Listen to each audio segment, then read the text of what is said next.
देख रहे हैं NNC news.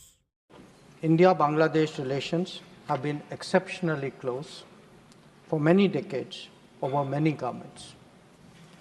Concern about recent violence and instability there is shared across the political spectrum.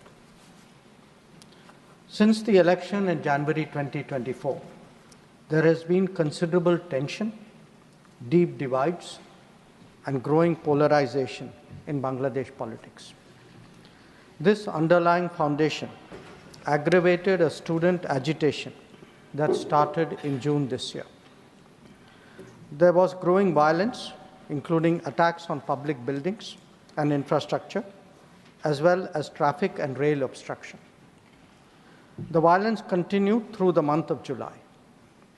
Throughout this period, we repeatedly counseled restraint and urged that the situation be diffused through dialogue. Similar urgings were made to various political forces with whom we were in touch. So, despite a Supreme Court judgment on 21 July, there was no let-up in the public agitation. Various decisions and actions taken thereafter only exacerbated the situation. The agitation at this stage coalesced around a one-point agenda, that is that the Prime Minister, Sheikh Hasina, should step down.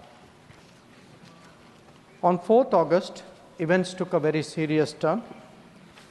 Attacks on the police, including police stations and government installations, intensified even as overall levels of violence greatly escalated. Properties of individuals associated with the regime were torched across the country. What was particularly worrying was that minorities, their businesses and temples also came under attack at multiple locations. The full extent of this is still not clear. So, on 5th August, demonstrators converged in Dhaka despite the curfew. Our understanding is that after a meeting with leaders of the security establishment, Prime Minister Sheikh Hasina apparently made the decision to resign. At very short notice, she requested approval to come for the moment to India. We simultaneously received a request for flight clearance from Bangladesh authorities. She arrived yesterday evening in Delhi. The situation in Bangladesh, sir, is still evolving.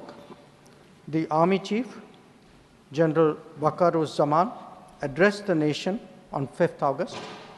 He spoke about assuming responsibility and constituting an interim government. We are in close and continuous touch with the Indian community in Bangladesh through our diplomatic missions.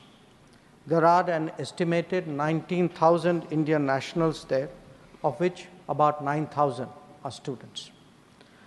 The bulk of the students, however, have already returned to India in the month of July on the advice of the High Commission. In terms of our diplomatic presence, in addition to the High Commission in Dhaka, we have assistant High Commissions in Chittagong, Rajshahi, Khulna, and Sylhet. It is our expectation that the host government will provide the required security protection for these establishments.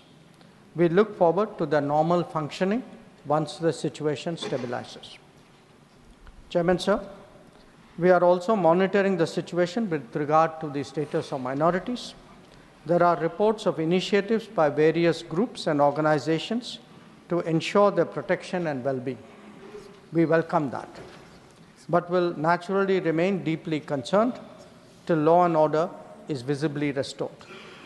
Our border guarding forces have also been instructed to be exceptionally alert in view of this complex situation. In the last 24 hours, we have also been in regular touch with the authorities in Dhaka. This is the situation as of now. I seek the understanding and support of the House in regard to sensitive issues regarding an important neighbor on which there has always been strong national consensus. Thank you. Debate resumes.